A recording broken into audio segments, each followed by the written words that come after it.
오늘 말씀의 제목은 인생 시험입니다. 우리는 살아가면서 수많은 시험을 치르지요.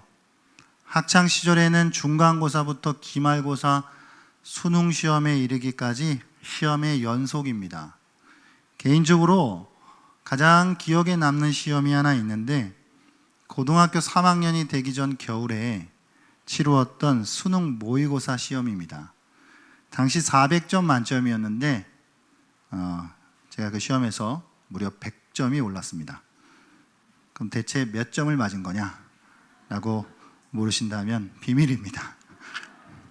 워낙에 바닥이었기 때문에. 열심히 노력한 것에 대한 보상을 받는 그 기분을 제가 아직도 잊을 수가 없습니다. 대학에 가서도 시험은 계속되고 취업을 위해서도 우리는 여러 가지 시험을 통과해야 합니다. 운전면허 시험도 합격을 해야 합법적으로 운전을 할 수 있죠. 시험은 분명 그 실력과 재능을 평가할 수 있는 확실한 도구입니다. 게다가 시험은 실력을 키우는 데 있어서 도움을 주기도 하지요. 시험을 통과하기 위해서 그만큼 실력을 갈고 닦아 잘 준비해야 하기 때문입니다. 그런데 우리는 치러야 하는 시험이 그런 것만 있는 것은 아닙니다.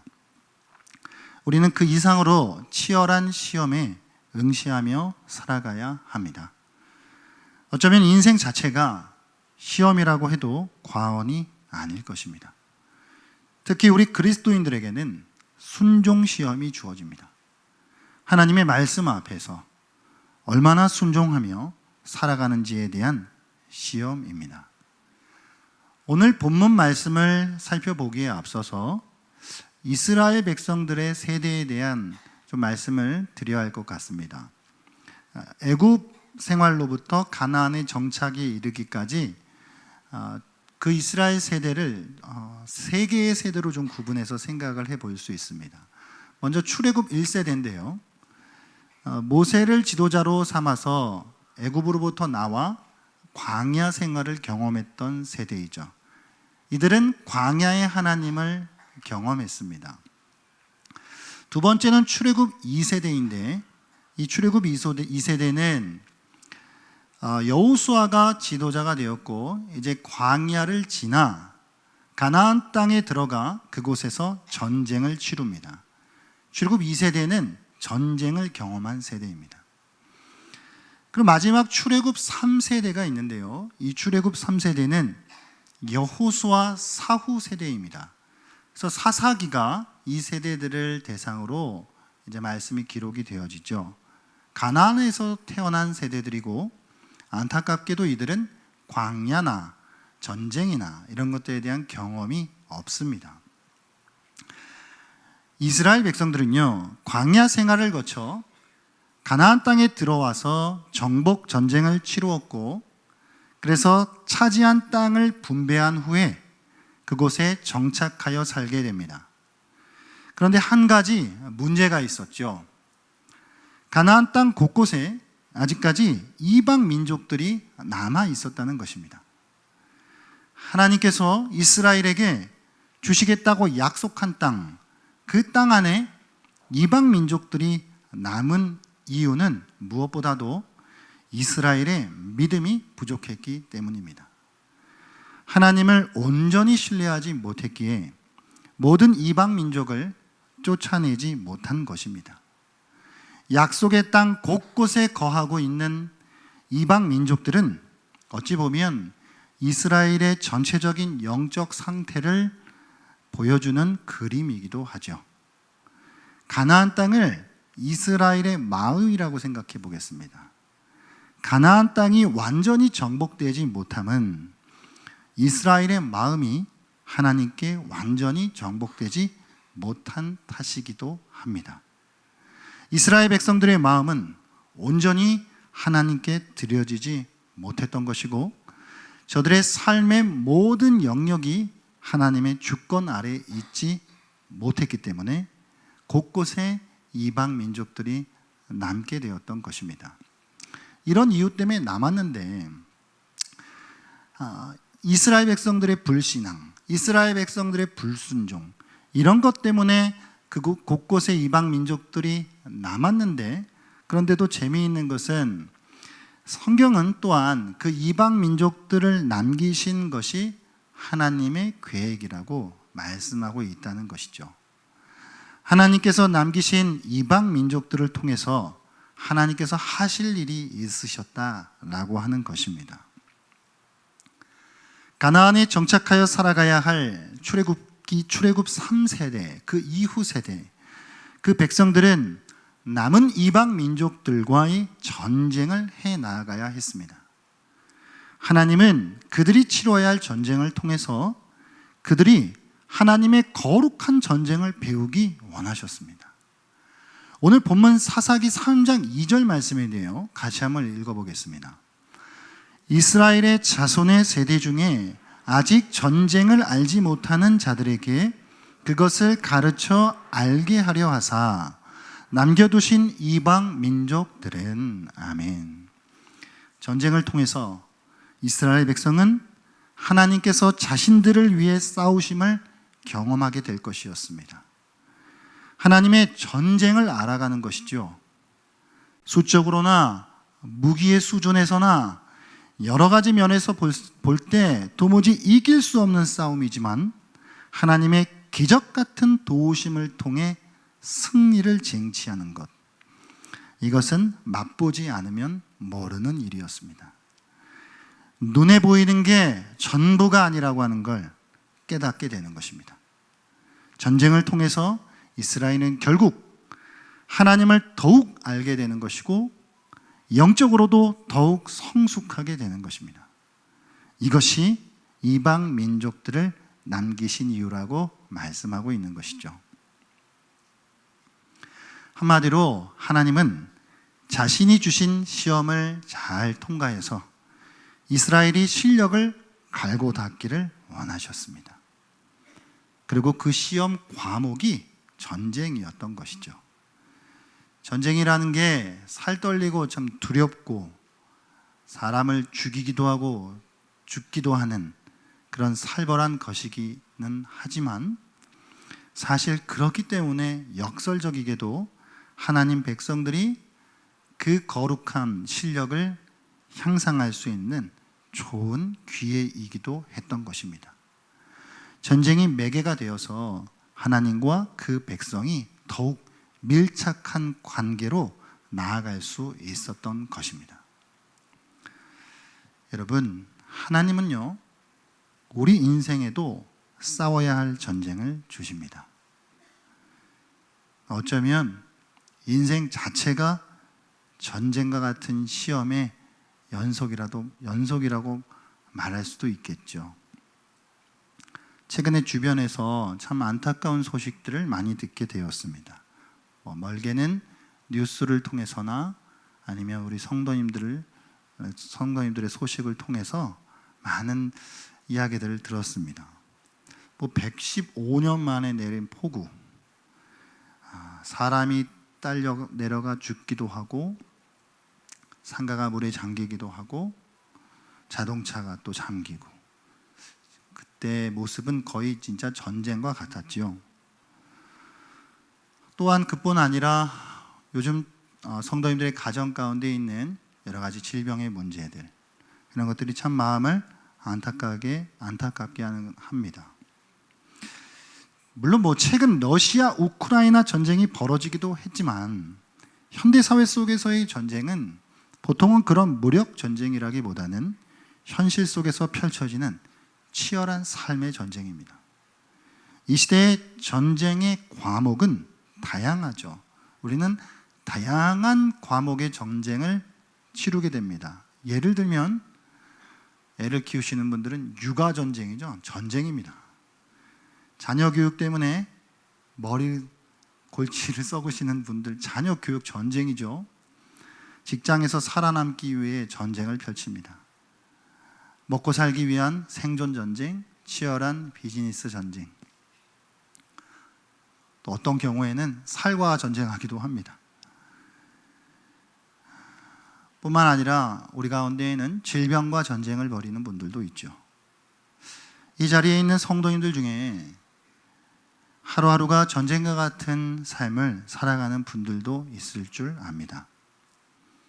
근데 문제는요, 이 전쟁이 끝이 없다는 거예요. 하나가 끝나고 나면은 숨 좀 쉬려고 하면 어느덧 또 다른 전쟁이 다가옵니다. 어쩌면 죽을 때까지 치러야 하는 전쟁인 것 같아요. 하지만 우리는 잊지 말아야 합니다. 우리가 치르는 전쟁은 하나님이 내신 시험이라고 하는 것을 말이죠. 전쟁이라고 하는 시험을 통해서 우리를 더욱 성숙시키시고 우리를 더 하나님께로 더욱 가까이 다가가게 하실 것입니다. 하나님이 우리를 대신해서 싸우시고 여러 가지 면에서 볼 때 열세인 우리의 전력에도 불구하고 승리케 하시는 하나님을 경험케 하실 것입니다. 그것으로 전쟁은 오로지 여호와께 속해 있음을 더욱 알게 하실 것입니다. 이로써 우리는 더욱더 하나님 안에 거하게 되는 것이죠. 여전히 수많은 적들이 도처에 숨어 있는 상황 속에서도 승리의 주님 때문에 우리는 평안을 누릴 수 있습니다. 나아가 우리는 하나님만 의지하는 법을 배울 수 있고 이와 같은 것들이 전쟁 시험을 치르는 자들이 얻는 복입니다.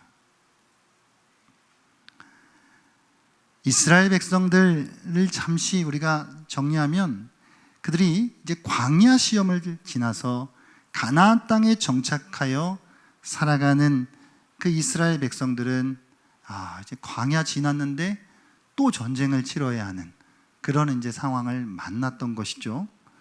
그리고 남겨진 이방 민족들과의 전쟁을 통해 여전히 그들은 하나님의 승리를 배우고 하나님을 의존하며 살아가는 법을 배워야 했던 것입니다. 이 세상을 살아가는 우리들에게도 역시 끝이 없는 전쟁 시험이 찾아옵니다. 우리가 싸워야 할 적들은 항상 있죠. 우린 죽을 때까지 싸워야 합니다. 하지만 두려워하지 않을 것은 하나님이 언제나 그 전쟁 한복판 가운데 우리와 함께 하셔서 우리로서는 이길 수 없는 그 싸움을 우리로 이기게 하시고 하나님의 하나님 되심을 고백하게 하시고 전쟁의 하나님을 경험하게 하신다라고 하는 사실입니다. 우리는 이것 때문에 수많은 전쟁의 시험 앞에서도 담대하게 나아갈 수 있는 것이죠. 가나안에 남겨진 이방 민족들을 통해서 이스라엘을 시험하신 이유가 이제 전쟁을 통해 알게 하실 것이 있다라고 말씀드렸습니다. 그런데 오늘 본문은 한 가지 이유가 더 있다고 말씀합니다. 바로 저들이 순종하는지 순종하지 않는지 그걸 확인하시기 위함이었다 말씀하고 있죠. 여러분, 우리가 치르는 시험의 종류는 매우 다양해요. 자, 이스라엘 백성들 애굽 생활에서부터 가나안 정착까지의 과정을 한번 살펴볼까요? 그들이 그 과정 속에서 수많은 시험을 치릅니다.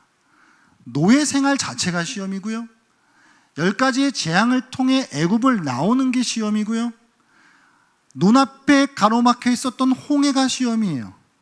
광야 생활 자체가 시험이고 가나안 입성 전에 눈앞에 있었던 요단강이 시험이에요. 그리고 가나안에 들어갔더니 이방 민족들과의 전쟁이 있죠. 이게 시험이에요. 수많은 시험이 있는 것입니다. 그런데 그 모든 시험들의 공통점이 하나 있다는 것입니다. 공통점이야. 결국 모든 시험은 순종 시험이에요. 순종을 하느냐 안 하느냐 그거를 가르는 것입니다. 하나님은 자기 백성들의 순종에 대해 관심을 가지셔요. 노예 생활을 하면서 순종을 잘 하는지, 재앙을 통해 애굽을 나오는 것에 있어서 얼마만큼 순종을 하는지, 홍해 앞에서 광야 가운데에 어떻게 순종하며 나아가는지, 요단강 앞에서 그리고 가나안의 전쟁들 속에서 얼마나 잘 순종하는지, 그것을 확인하고 싶은 것, 그것을 이루고자 하시는 것, 이게 하나님의 가장 큰 관심이라는 것입니다. 그것을 오늘 본문 4절에서 말씀하고 있는데요, 사사기 3장 4절 말씀 한번 읽어보겠습니다. 남겨두신 이 이방 민족들로 이스라엘을 시험하사 여호와께서 모세를 통하여 그들의 조상들에게 이르신 명령들을 순종하는지 알고자 하였더라. 아멘. 가나안에 남아서 이스라엘과 함께 살아가야 했던 이방 민족들, 그 이방 민족들은 이스라엘의 순종을 테스트할 수 있는 너무 좋은 시험지였어요. 하나님 백성들이 이방 민족들로부터의 유혹을 받는 상황 속에서도 정말로 하나님을 사랑하는지, 하나님의 말씀을 순종하는지 여부가 결정되는 것이었습니다. 하나님의 궁극적인 목적은 이스라엘의 순종입니다. 전쟁이나 광야나 홍해나 이것들은 단지 시험의 과목일 뿐이죠. 그 시험 자체의 목적은 순종입니다.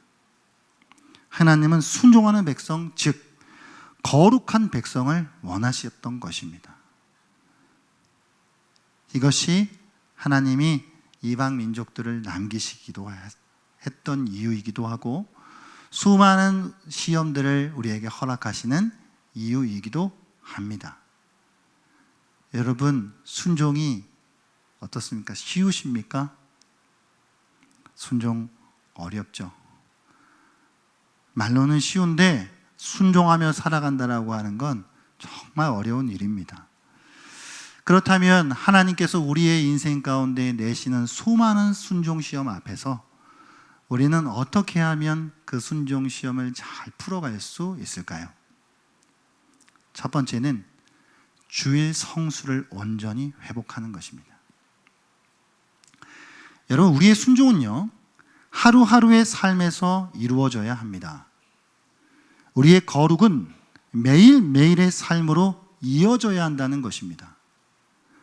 우리는 주일만 순종하고 주일만 거룩하게 보낼 것이 아니라 나머지 6일 또한 순종하며 거룩하게 살려고 온 힘을 다해야 합니다. 한마디로요, 삶의 예배를 드려야 한다는 거예요. 삶의 예배는 매일매일의 삶을 통해 드려지는 예배를 말합니다.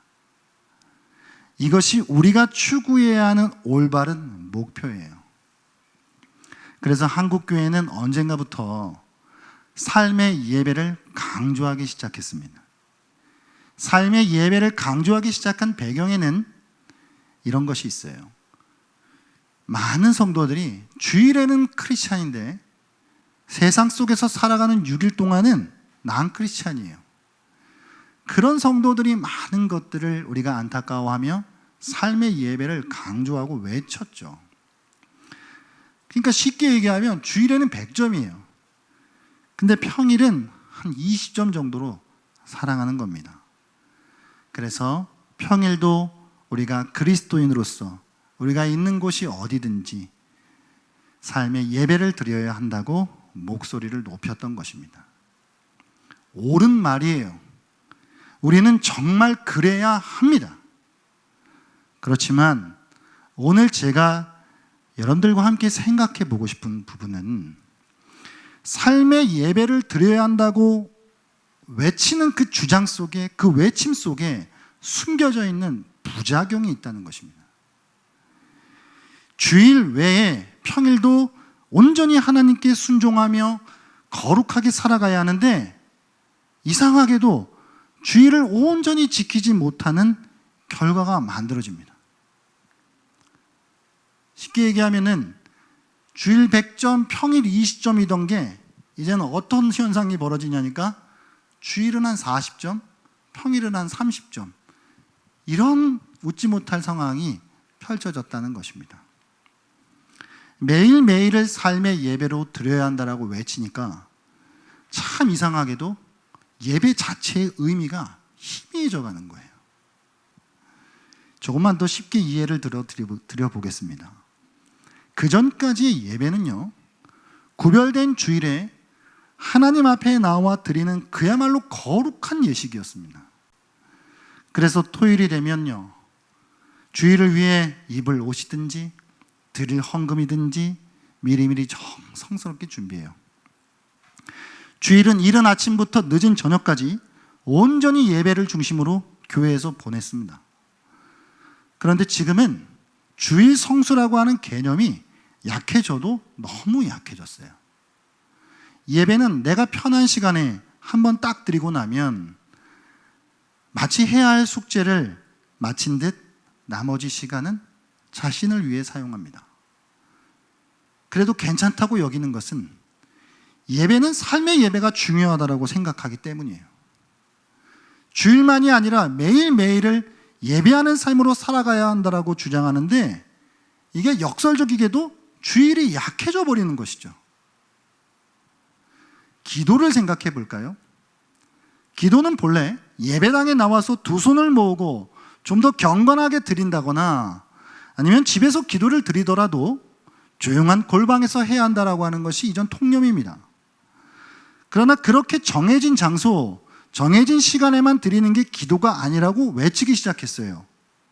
기도는 평소에도 길을 걸으면서도 운전을 하면서도 일상에서도 얼마든지 드릴 수 있다고 배우기 시작했던 것입니다. 여러분, 사실 그게 맞아요. 우리의 기도는 그렇게 일상의 기도가 되어야 맞습니다.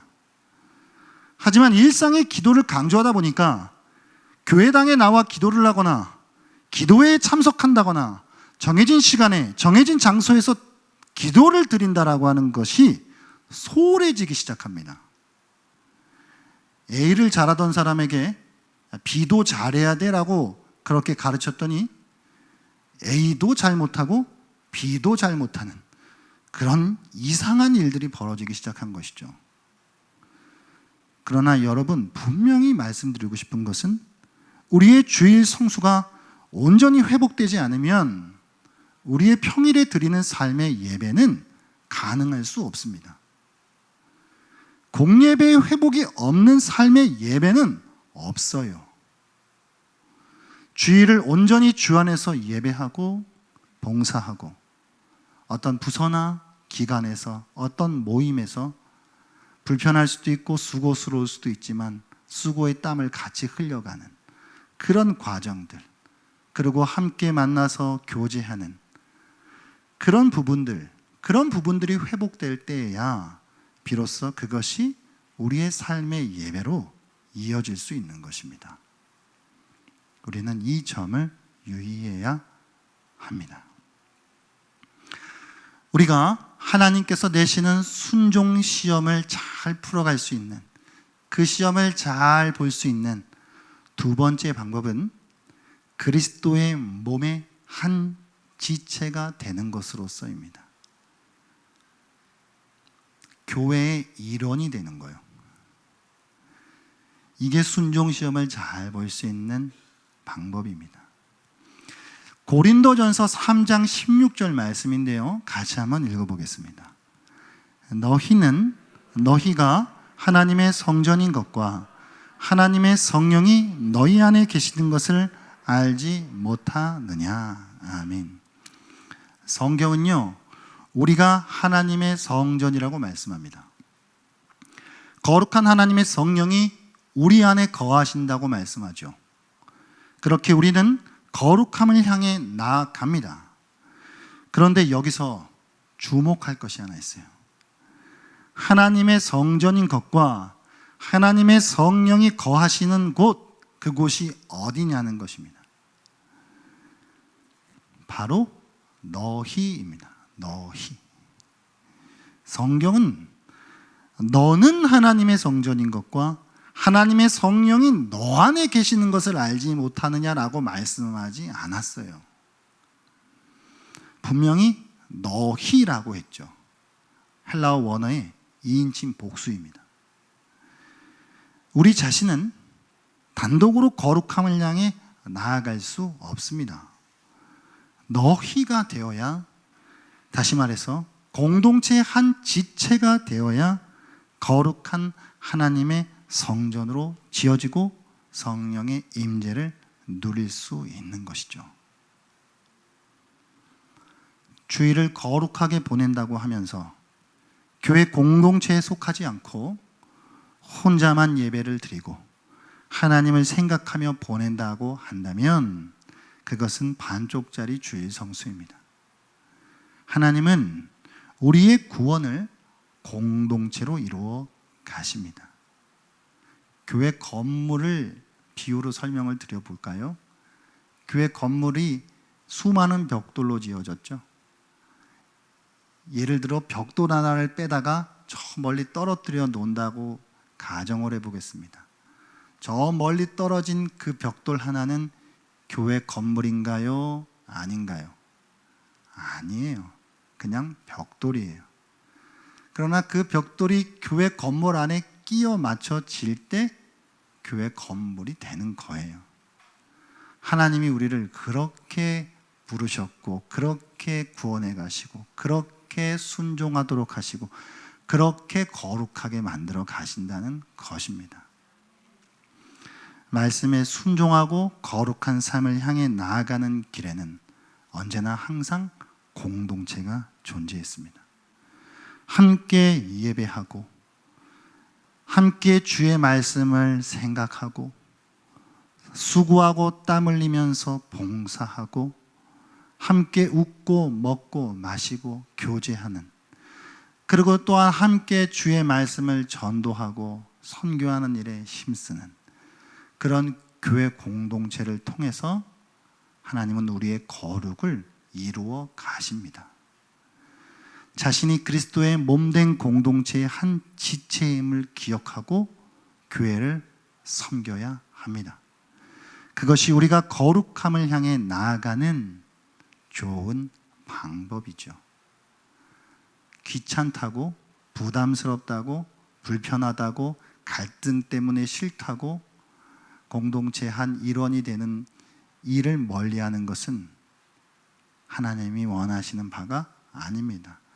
때로는 좀 부딪히면서 갈등하면서 그것을 함께 풀어가면서 때로는 한 사람 한 사람이 누군가의 선한 감시자가 되어가면서 그렇게 우리는 순종하며 거룩의 길을 걸어가는 것입니다. 말씀을 마치겠습니다.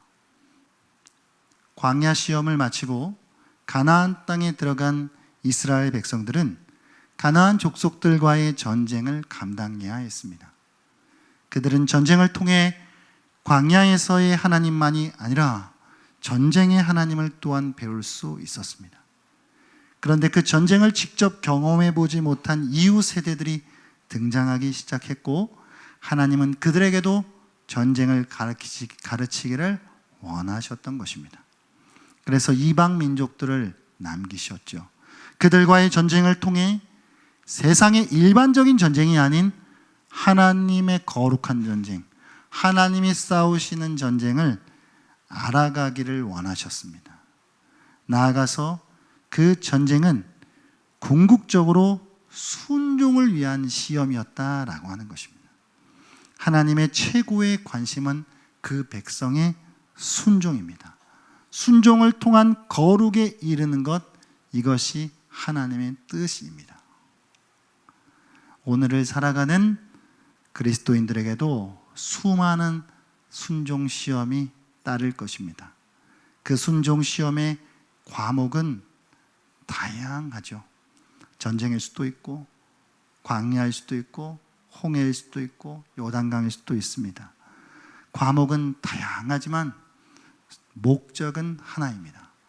순종을 통한 거룩입니다. 우리가 그 거룩함에 이르는 길, 순종을 통해 거룩한 하나님의 백성이 되기 위해서는 첫째로 주일 성수를 회복해야 합니다. 주일을 거룩히 지킴으로써 나머지 6일 또한 점점 거룩해질 수 있는 것입니다. 주일 성수가 회복돼야 삶의 예배가 가능한 것입니다. 둘째로 그리스도의 몸의 한 지체가 되는 것, 즉 교회의 일원이 되어 함께 가는 것, 그것을 통해 우리는 순종의 거룩을 이루는 것입니다. 하나님의 성전이 되는 것은 너가 아니라 너희입니다. 우리는 나가 아니라 우리로 하나님의 성전이 됩니다. 나가 아닌 우리 안에 하나님의 성령이 거하십니다. 이 사실을 기억할 수 있기를 바랍니다. 그리하여 죄의 성수를 회복하고 공동체의 지체됨을 회복함으로써 수많은 인생의 시험들 앞에서 순종하며 승리할 수 있는, 그래서 더욱더 온전한 하나님의 거룩한 자녀들로 나아갈 수 있는 우리 모두가 되시기를 주의 이름으로 축복합니다.